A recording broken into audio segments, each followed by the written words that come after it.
qui a créé le film. Mathis Gros. Bonsoir à tous. Mathis Gros, donc, qui est un des jeunes enfants qui vont nous suivre les aventures de Henri sur le film. Bonsoir Mathis. Bonsoir. Le réalisateur du film, Yann Samuel, que je vous demande d'applaudir très très fort.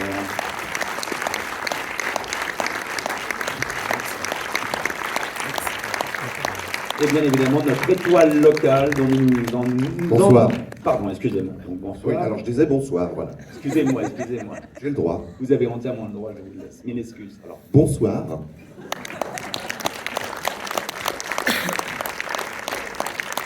j'ai été un peu pris par le flot, mille excuses. Donc je disais, dont nous nous enorgueillissons, à savoir Monsieur Alex Lutz.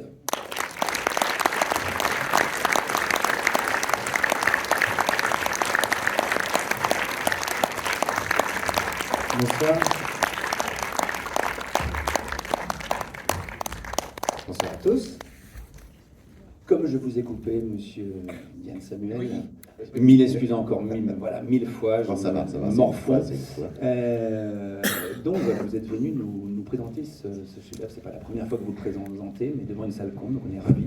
Et oui, ben, je suis ravi. C'est effectivement extrêmement touchant de vous le présenter devant une salle pleine parce que on est encore à 1 mois et demi de la sortie. Le film n'a pas encore d'existence légale, même si les affiches commencent à surgir un peu à droite, à gauche. Et que ça fait toujours chaud au cœur, puisqu'on fait, enfin, on a tous fait le film pour vous, en fait. Voilà. Donc c'est toujours un beau moment. Après, avec enthousiasme en tout cas. Comment est né ce projet? C'est un peu une question bateau, mais tout le monde a envie de savoir. Comment, voilà, vous avez lu cette bande dessinée? Alors non, je ne connaissais pas la bande dessinée, je la connais toujours pas d'ailleurs. Ah si, entre-temps je l'ai lu. Si. En fait, c'est un ami, un producteur qui est là-haut d'ailleurs, Eric Bocchio. Eric Bocchio, qu'on applaudit très fort, excusez-moi. On essayait de trouver quelque chose à faire ensemble et un jour on me dit, ben voilà, il y a une bande dessinée qui s'appelle La guerre des Lulus. Je l'ai regardé d'un œil un peu tort en lui disant, tu sais que j'ai déjà fait un film qui s'appelle La guerre des boutons, ça te rappelle quelque chose? Il m'a dit oui, mais peut-être qu'il y a autre chose à faire dedans, donc il m'a donné les 6 bandes dessinées, je vais la faire courte. Hein. Et quand j'ai lu ça, alors que j'étais pas très chaud, très enthousiaste à la base, et puis d'un seul coup, je me suis rendu compte que c'était un grand film qu'il y avait derrière à faire, qui raconte, qui véhicule des valeurs extrêmement nécessaires et importantes sur le fait de ne pas avoir peur de l'étranger, de tendre la main vers l'autre, de se construire ensemble. Et puis qu'il y avait une belle histoire, une très belle aventure où on peut à la fois rire et pleurer, enfin tout moins. Moi, j'espère vous aussi. Et puis cette histoire de ces enfants qui en fait ne sont pas encore des enfants, parce qu'ils ne l'ont jamais été, puisqu'ils ont été des orphelins, ils ne sont pas encore des adultes, mais ils vont justement traverser toutes les épreuves et se construire au milieu d'un monde qui est en pleine destruction, puisque c'est la guerre et que le monde est en train de se tirer une balle dans le pied et qu'ils ont besoin au contraire de fabriquer l'avenir. Voilà.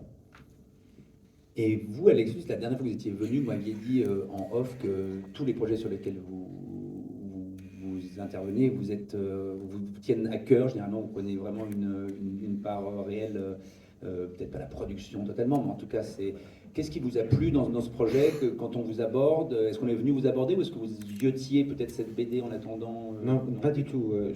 Pareil, je connaissais la BD un peu par mon fils ou par de l'entourage de mon garçon, qui lui la connaissait. Tu en parlais, je crois qu'il y a eu des planches qui existaient aussi dans les manuels scolaires, etc. Enfin, j'en avais entendu parler. Et non, c'est Yann qui m'a abordé. Et voilà, on se connaît depuis quelques années. On avait déjà eu un peu envie de travailler ensemble, mais il n'y avait pas eu forcément un film, voilà. Et puis là, il y avait l'occasion et le rôle est magnifique.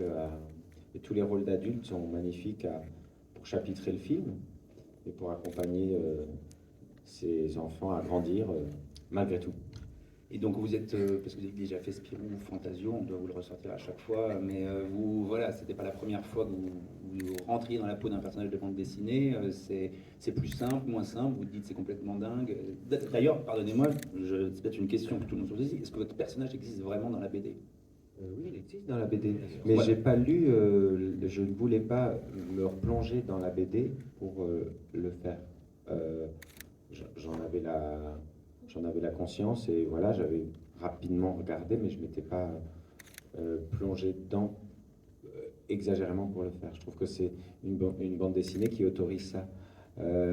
Spirou et Fantasio, c'était plus compliqué parce que vous avez des décennies d'aficionados qui vous attendent au bazooka en vous disant non, excuse-moi, mais c'est pas vraiment ça, machin. Bon, donc pareil, il fallait respecter graphiquement quelque chose. C'était pas du tout le même exercice. Il y avait des ouais, non, c'est pas du tout le même Ouais, exercice, pas pas du tout, du tout, du tout. Là, moi, j'ai pu l'aborder comme une libre adaptation une vision d'acteur qui doit embrasser un rôle et point, quoi. Voilà.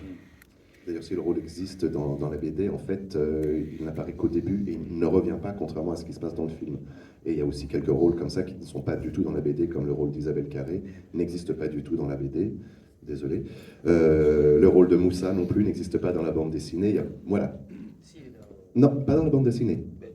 Dans un supplément. Excusez-moi, monsieur. C'est une bande dessinée, effectivement, c'est une histoire courte dans un recueil, une revue spécialisée de bande dessinée sur Amiens. Mais c'est une bande dessinée et c'est un personnage de bande dessinée. D'accord, mais non, mais par je défie contre- quiconque là dans la salle, d'aller dans une librairie et demander Oui, où on voit Moussa dans la série. Dans la saga, il n'y est pas. Mais Oui, c'est vrai, mais ça pourrait changer maintenant. Et pour revenir sur le rôle d'Alex, effectivement, par contre, Yann a étoffé beaucoup plus le personnage, parce que dans la bande dessinée, il apparaît que sur 2 ou 3 planches, pour vraiment annoncer que la guerre en fait est déclarée et qu'il va devoir partir sur le front. Voilà. voilà, merci. Voilà. Et alors vous, Mathis, vous aussi, je suis désolé, on doit aussi vous embêter à chaque fois avec ça, mais vous avez été l'élève du Cobu, donc adaptation de BD aussi, donc il y a quand même un vrai fil rouge. Est-ce que le travail était le même? Vous étiez imprégné des bandes dessinées? Vous avez pris le rôle pareil comme un rôle de scénario, avec un scénario où... Le travail, non, le travail c'est pas le même parce que c'est du Cobus c'est une comédie et là c'est pas une comédie avec déjà. beaucoup d'aficionados aussi, Voilà. je présume. Et du Cobus c'est déjà une marque. Il y avait avant le mien, j'ai fait le 3 donc il y en avait déjà eu 2. Donc dans l'esprit des gens, ils ont le personnage en tête donc on peut pas se permettre de changer trop son comportement. Bon, bien sûr on apporte de nous-mêmes, mais c'est un travail plus dans la précision que là c'est un travail précis, mais on a une grande place d'improvisation, de changement de caractère, bien sûr, on est bien indiqué par Yann et tout, mais on n'a pas lu la BD. J'ai demandé si je devais la lire pour le tournage. Notre coach nous a conseillé de ne pas la lire et Yann aussi. Pour pas être influencé par. Pas toi? Oui, c'est notre coach alors. C'est pas toi. Mais, Moi, je vous ai dit, vous faites ce que vous voulez. oui. Non, mais c'est pour pas être influencé. Et je sais pas s'il y en a qui connaissent la BD dans la salle. Vous pouvez lever la main, qu'on se rende compte. Ah oui. Si vous voyez à peu près le caractère de Luigi dans la BD, il est un peu plus bourru, un peu plus. Moi, j'ai mis un peu plus de côté un peu plus paternel avec les 2 petits, surtout avec Tom qui joue Lucas. Et il a un peu plus besoin d'amour et voilà. Mais j'ai pu me permettre de changer, d'apporter quelque chose, d'apporter de moi-même, d'interpréter le scénario et avec les indications d'Yann. Donc voilà. Mais on se rapproche quand même de la BD. Vous avez été un peu un modèle pour les 2 plus jeunes, peut-être, ou vous avez... Non. du tout. Enfin, je sais Pas pas, un modèle, vous je avez sais des pas. expériences, vous étiez très proches aussi, donc... Non, je pense pas. Après, Tom, il connaissait du Cobu, il était content, mais après, on a tous fait un travail. J'ai appris pendant ce tournage. Du Cobu, c'est pas du tout les mêmes façons de jouer, d'aborder le jeu, donc on était tous au même niveau, on a tous appris, reparti de zéro. Et puis de toute façon, un comédien, pour moi, il doit se réinventer à chaque fois et pas garder certains appuis, sinon c'est pas pour moi un bon comédien. Et donc on repart à chaque fois de zéro et on a fait un travail ensemble. Et on a avancé ensemble, on a créé ce lien qui est encore très fort aujourd'hui, de famille, on est devenu une famille. Très vite d'ailleurs sur le tournage, et on a avancé ensemble et pas individuellement. Donc je pense que, mais moi j'étais en admiration des fois devant Lucas ou Ludwig ou Léonard et Tom qui jouaient, et pareil devant Paloma et Lou, c'est tous ensemble, on progresse, on apprend des uns et des autres, et c'est pour moi la chose la plus importante d'apprendre des autres. Très Pour bien. avancer. On va peut-être passer, parce que moi je parle souvent beaucoup trop, est-ce que parmi le public, quelqu'un a envie de savoir quelque chose? Vous êtes Eh ben, encore super. sous l'émotion, je pense que vous êtes encore sous le coup de l'émotion. Est-ce que... Oui, le Maroc a gagné, voilà, c'est ce que vous voulez savoir. Voilà. Ah, il y a un monsieur là-bas.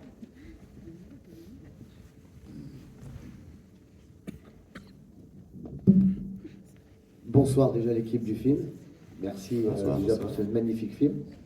Moi je voulais savoir où s'est déroulé et tourné le film. Alors, le film s'est tourné, effectivement. C'était un choix artistique et éthique de tourner le film réellement sur les lieux où la guerre s'est déroulée.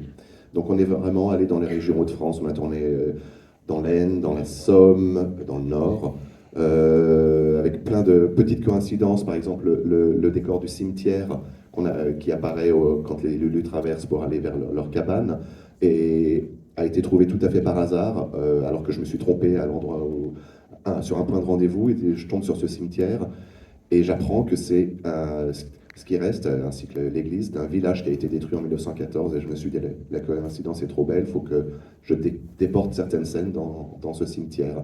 Un autre exemple, c'est le train qui fait la séquence finale, c'est réellement le train qui a servi à la bataille de la Somme, bataille de la Somme qui a été particulièrement un gros carnage, et qui transportait chaque jour pour uniquement les armées françaises 2000 tonnes de munitions chaque jour. Voilà.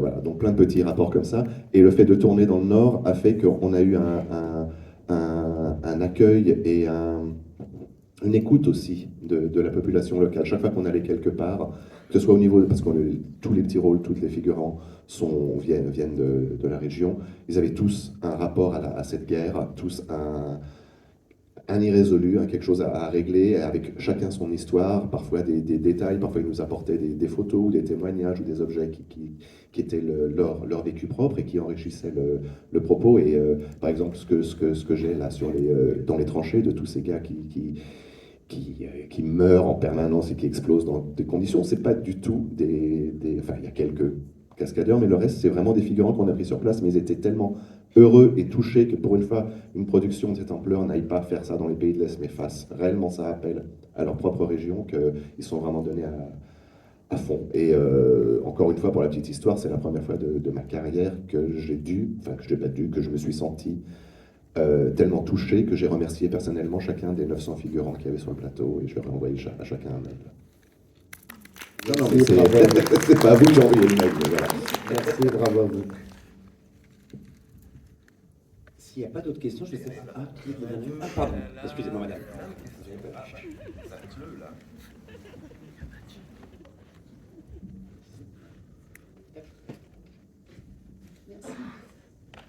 Bonsoir. Je vais vous demander en combien de temps vous avez tourné ce film. Bon, ça a duré combien de temps? Je ne sais pas, je n'arrive pas à voir qui m'a posé la question. Ah, voilà, pardon, d'accord, moi je cherchais au milieu. Donc c'est mieux de savoir à qui je m'adresse, merci. Le tournage s'est étalé sur 4 mois, mais il n'a pas duré 4 mois, parce que je voulais qu'il y ait 2 saisons, je voulais qu'on ait l'été et la fin de l'automne, début de l'hiver. Donc on a tourné en août, et on a fait une césure aussi, parce que les enfants avaient obligation légale de retourner à l'école pendant une certaine période. Et on a repris octobre-novembre. Et alors, ce qui avait été très très intéressant, c'est que j'ai voulu ces 2 saisons avec force et rage, et que 2021, puisque ça a été tourné en 2021, il s'est avéré que au mois d'août, il pleuvait tous les jours et on était en pull, et puis qu'au mois d'octobre-novembre, il faisait une chaleur de dingue et on était en t-shirt. Voilà. Mais bon, voilà, à l'arrivée, j'ai eu ce que je voulais, j'ai eu mes 2 saisons. Merci. Oui, bonjour. Merci parce en tout cas, moi j'ai passé un super moment et j'aime bien lorsque je vais au cinéma prendre plaisir à regarder un film. Je vous avouerai que j'étais un peu déçue de voir Berlin. Moi je pensais qu'on allait retrouver la maman, vous voyez. Donc je sais pas, est-ce qu'il y a espoir de retrouver la maman? Parce que honnêtement, on attend tout ça. Ça, c'est ma question préférée. Mais généralement, Voilà. Vous savez quoi? Cette question, elle arrive en première ou deuxième question. Je suis assez première ou deuxième question. J'étais surpris qu'elle arrive si tard. Donc, est-ce qu'il y aura un 2? C'est ça, grosso modo? Ben oui, voilà. Alors, cette fois, je vais vous renvoyer la balle, c'est-à-dire que pour qu'un film ait une suite, il faut que le premier soit un succès. Donc maintenant, c'est à vous de faire le buzz, si le film vous a plu, pour que le 18 janvier, il y ait un maximum de gens en salle et qu'on puisse se dire, oui, on met en chantier le 2. Mais le scénario du 2 est déjà écrit. Voilà. Et vous aurez une chance, peut-être, de voir la maman, si vous voulez.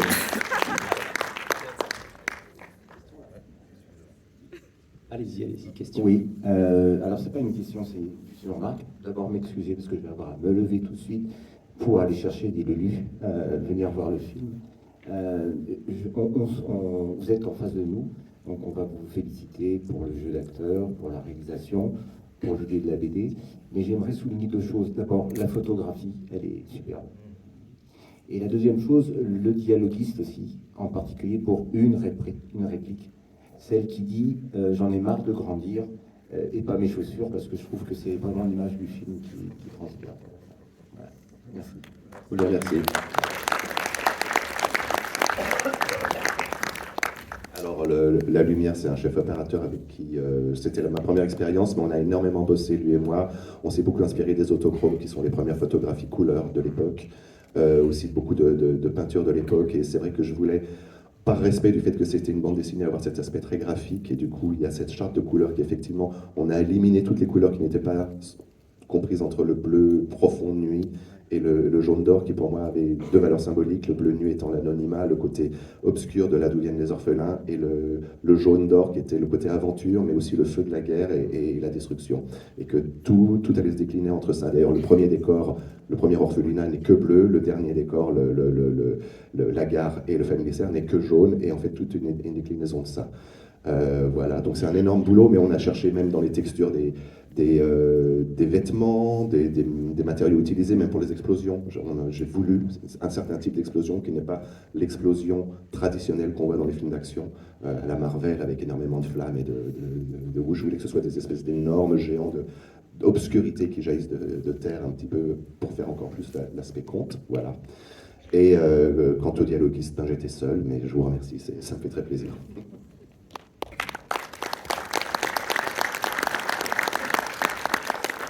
Bonsoir, je suis là. Bonsoir. J'avais une question. Tout à l'heure, Monsieur Semel, vous avez pu dire que vous aviez pu développer par exemple des personnages qui n'étaient pas développés dans ce sens-là au niveau de la bande dessinée. Pareil pour les acteurs, vous avez pu aussi jouer, amener aussi à avoir une certaine souplesse. Je voulais savoir au départ, comment est-ce que le réalisateur et l'auteur de la bande dessinée, vous avez travaillé, c'est-à-dire que est-ce qu'il y avait des exigences sur le respect de certaines choses de la bande dessinée? Quelle était la marge de souplesse du réalisateur? Enfin, voilà. Oui, en l'occurrence, ici, il s'agit d'une adaptation. Et en fait, avec Régis Sautière, qui est le scénariste de la bande dessinée, il n'étant pas présent ce soir, mais on pense à lui d'ailleurs, un petit peu quand même. On pense à Régis, puisque c'est quand même lui qui a écrit cette belle histoire. Pourquoi, mais on pense à lui. Il faut qu'on pense à quelqu'un. Et en fait, non, mais comme il s'agit d'une adaptation, en fait, on a laissé vraiment le champ libre à Yann Samuel, parce que le but pour nous, c'était pas de dire d'intervenir, d'autant plus que c'est pas notre métier déjà.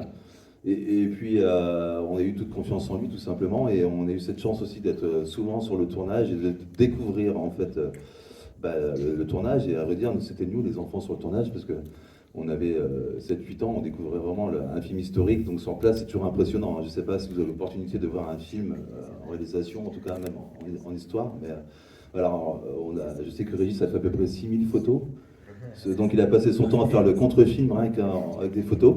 Si on le met bout à bout, ça fait un contre-film.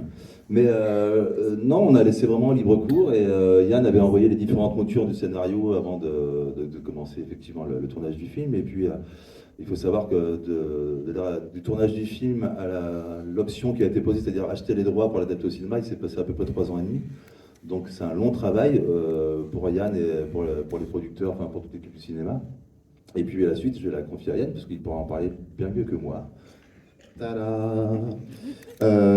Oui, alors la collaboration, c'est ça la question, c'est la collaboration entre une catastrophe, là, il fait semblant, mais en fait c'est une catastrophe. Oui, voilà, bon.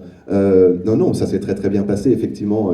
À partir du moment, il faut savoir qu'une adaptation, Contrairement à ce que tu as fait peut-être sur Fantasio, effectivement, où tu es obligé de faire énormément de références à un fan club très très lourd, moi je suis pas du tout de cette optique-là. Une adaptation, c'est toujours la vision d'un auteur à un moment donné de sa vie et de ce que ça raconte par rapport à, en l'occurrence, sa filmographie par rapport à moi. Moi, j'ai un chemin de filmographie que je fais qui parle de la transmission, et je voyais à travers la bande dessinée la possibilité de développer ça tout en respectant l'univers de la bande dessinée. Du coup, si ça ne me correspondait pas, je pense que je l'aurais pas fait le film, tout simplement. Mais c'est avéré que je pense qu'on parlait de la même chose. Effectivement, on se retrouve à chaque fois quand on parle de la psychanalyse des contes de fées en particulier, puisqu'il s'agit aussi d'un conte. Et du coup, je me suis senti assez libéré. C'est-à-dire qu'assez tôt, quand j'ai lu la BD, j'ai senti que c'était pas un film pour enfants uniquement, c'était un film avec des enfants. Voilà. D'où la présence effectivement de personnages adultes extrêmement forts, d'enfants qui ont effectivement le lead, mais on ne sait plus très bien s'ils sont enfants ou adultes, enfin ils oscillent entre les deux.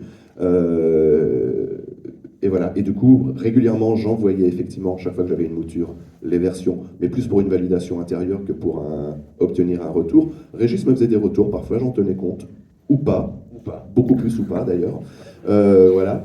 Et puis après, c'est vrai, sur des détails, on en parlait tout à l'heure, par exemple, quand j'ai fait le choix des 5 enfants plus Octave, enfin des 6 enfants, et que je me posais des questions en disant est-ce que j'ai choisi les bons, j'ai envoyé les vidéos à tout le monde, y compris vous, pour avoir votre retour, et voilà, ce genre de détails-là, et évidemment, bien sûr, votre présence non-stop sur le tournage et dans certains plans, voilà.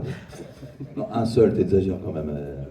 On peut pas le voir, hein, il n'est pas sur YouTube, ni c'est nulle part. Hein, donc, et puis effectivement, l'adaptation de La Garde des Lues, contrairement à Spirou et Fantasio ou à Ducobu, ce sont des bandes dessinées, comme disait Alex, qui sont une entité très forte depuis des décennies, et même au niveau iconographique, ce sont des personnages qui ne bougent pas dans le temps, qui sont toujours les mêmes. Tintin n'a jamais changé, Spirou ne change pas, Ducobu ne change pas non plus, à part les acteurs. Et je trouve que les Lues, moi, quand on me l'a proposé, je voyais plutôt aussi, on aurait très pu voir déjà, même ne serait-ce qu'un roman ou une histoire de film avant de faire une bande dessinée. Et ce sont des enfants qui grandissent dans l'histoire de la bande dessinée. Ici, dans le film, c'est plus ramassé parce que ça se passe sur quelques semaines, quelques mois. Alors dans la bande dessinée, ça commence à 14 et ça finit en 18. On voit les enfants évoluer et grandir. Avec cette rencontre, effectivement, d'adultes qui sont des référents et qui vont les aider à grandir dans ce marasme que cette grande guerre. Et donc c'est beaucoup plus simple aussi, à mon avis, pour nous de lâcher prise des personnages, puisque l'histoire permettait ça, alors qu'effectivement, si tu avais travaillé sur Spirou Fantasio, tu serais attendu derrière, comme disait Alex, et que le public derrière, ouais, mais il a même pas la même voix que dans la BD, ça arrive aussi. J'ai déjà entendu ça, il a pas la même voix dans la bande dessinée. Chacun se fait sa propre voix, visiblement, donc... non, voilà, c'est une bande dessinée qui est tout public aussi, comme dans le film, et c'est pour ça que nous, avec Régis, on trouve que c'est une belle réussite, et qu'on est aussi, je peux le dire ce soir encore une fois, qu'on est très fiers aussi de ce film, des acteurs, des enfants, de toute l'équipe technique, de Vincent Gallo, que tu n'as pas cité, mais je sais que tu penserais fort à lui aussi. J'ai dit, le chef opérateur. Mais non, c'est pour te taquiner un petit peu, mais voilà. Et donc, qui a la photographie, et l'ambiance qu'il y avait sur le tournage, franchement, que ce soit du technicien, enfin de tout le monde, c'était un super bel accueil et on sentait qu'il y avait une vraie émulation et qu'il y avait une vraie envie de faire ce film. Et j'espère que vous l'avez ressenti ce soir en tout cas.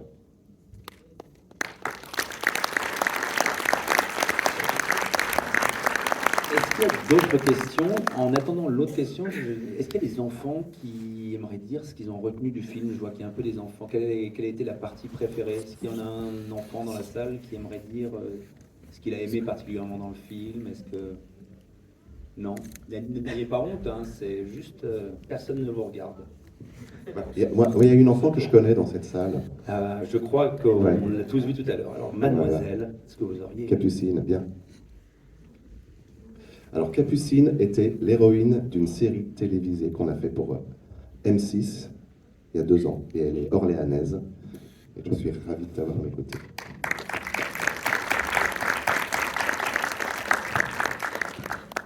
Elle est de tous les plans, du début à la fin de la série, 6 épisodes, elle tient tout avec une force. C'est une super comédienne. Voilà. Raconte-nous, est-ce que ça t'a plu? Oui, énormément. La prise d'otage, dis donc la vache. Alors, ça t'a plu? Pas le choix. Si elle veut faire une autre série avec moi, elle est obligée, t'as pas le choix. Oui, et surtout ça m'a beaucoup émue. Très souvent. Pendant tout le film. Parce que tu m'aimes en fait, c'est pour ça. Non, non, c'est juste que Tu m'aimes pas? Si, mais tout le monde joue bien, c'est bien mis en scène et tout, donc l'émotion, elle est là.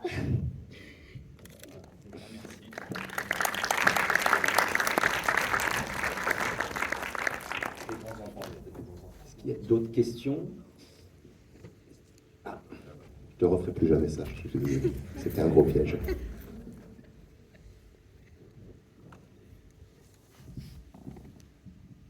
Bonjour et merci pour ce superbe film. Je voulais simplement savoir, enfin c'est plutôt aux plus jeunes des acteurs que je voulais aborder. Comment s'est passé le tournage très franchement avec les camarades? Est-ce qu'il y a eu des disputes? J'ai compris que vous étiez une grande famille, mais est-ce qu'il y a eu des disputes avec la jeune fille aussi, Paloma, parce qu'elle était la seule fille? Voilà, concrètement, je voulais juste avoir des petites anecdotes du tournage, ou voilà, c'est tout. Non, mais c'est une vraie famille. On a tourné en gros 2 mois. On a tourné 49 jours chacun. Et ces 49 jours, on les a passés 24 heures sur 24 ensemble. On était dans un gîte avec 2 chaperons. Et donc, bien sûr, dans toutes les familles, il y a des fois où on se supporte moins que d'autres, mais on s'est toujours bien entendu du début à la fin du tournage. Et Paloma, elle a 5 frères. 4 frères, oui, 4 frères. 4 frères, donc elle a l'habitude de gérer des garçons. Et elle a un sacré caractère, donc elle ne se laisse pas marcher dessus. Et non, mais je pense que ça a été supportable pour chacun. Supportable, oui. Simplement supportable. Non, hein? Non, mais on s'est beaucoup aimé, on s'est supporté. Et dans la vie de tous les jours, en fait, on a tous des comportements très différents, des façons d'être, des façons de penser, comme les Lulus. C'est ce qui fait qu'ils sont complémentaires et qu'ils arrivent à avancer dans la vie de tous les jours. Et donc, à l'intérieur comme à l'extérieur du tournage, on se soutenait émotionnellement, on se complétait, on discutait. Il n'y a eu aucun gros conflit du tout, parce qu'il y a eu de la discussion, il y a énormément d'amour et de bienveillance. Et puis, c'est quelque chose d'extraordinaire et on est dans l'euphorie tout le temps. Et donc on vit, il n'y a pas vraiment un climat pesant du tout. Même s'il y a des petits risques, tout se passe bien, quoi. Et, non, c'est même enfin, si tu m'en c'est même l'inverse, parce que Tom, le plus jeune, là, qui fait Lucas, 9 ans au moment du tournage, il n'a jamais été séparé de sa maman ni de sa sœur jumelle. On va lui demander de passer quand même 4 mois en immersion, loin de ses référents, et des moments où il craque, et qui s'occupe de lui, ben, c'est ses grands frères du moment. C'est sa grande sœur, donc c'est plutôt l'inverse. Ouais. Oui, parce que Tom, dans le film, on le prend beaucoup sous notre aile, on le porte, on lui fait des câlins, mais dans la vie de tous les jours, ça a été pareil, c'est notre petit frère et on s'en occupe. Léonard, qui est un peu plus âgé, ça a été aussi notre petit frère. Nous, on avait une relation un peu plus avec Lou et Paloma, plus adolescent, où on discutait, où c'était plus... on s'aimait, mais c'était pas, on maternait pas, voilà. Mais non, il y a pas, voilà, c'était une vie de famille qui s'aime énormément. La question, c'est le baiser et la claque, c'est ça? Non. Parce que ça peut être une question, elle arrive de temps en temps, voilà. Et ouais, non, ouais. Non, mais voilà, on s'aime. Je suis tout triste. Il me manque. Non, mais voilà, mais maintenant, si on se parle pas par message ou enfin, on se parle par message, mais si on s'appelle pas, on se voit pas souvent parce que la vie fait qu'on est chacun à droite, à gauche. Lou est en Bretagne, Léonard est dans le Nord, à Amiens, Tom est Bordeaux. vers Bordeaux. Vers Bordeaux. Bon, moi, cette année, j'habite à Paris, mais avant, je venais du Sud. Paloma est à Paris. Et ce qui fait que... Mais même quand on se retrouve... c'est comme si on s'était pas séparés, quoi, qu'on s'était séparés depuis quelques heures. Il n'y a pas de... Enfin, c'est une famille, quoi. Je sais pas comment expliquer ça plus que le mot famille, quoi. Voilà.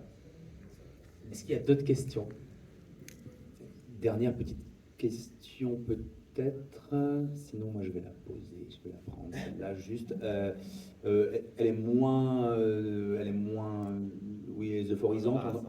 En tout cas, elle va peut-être être embarrassante, mais par rapport à ce qui se passe en ce moment en Ukraine. De fait, je pense que ce film peut avoir une vraie résonance aussi pour montrer à la jeunesse et aux gens adultes comme nous la réalité d'une guerre. C'est ce que vous avez senti.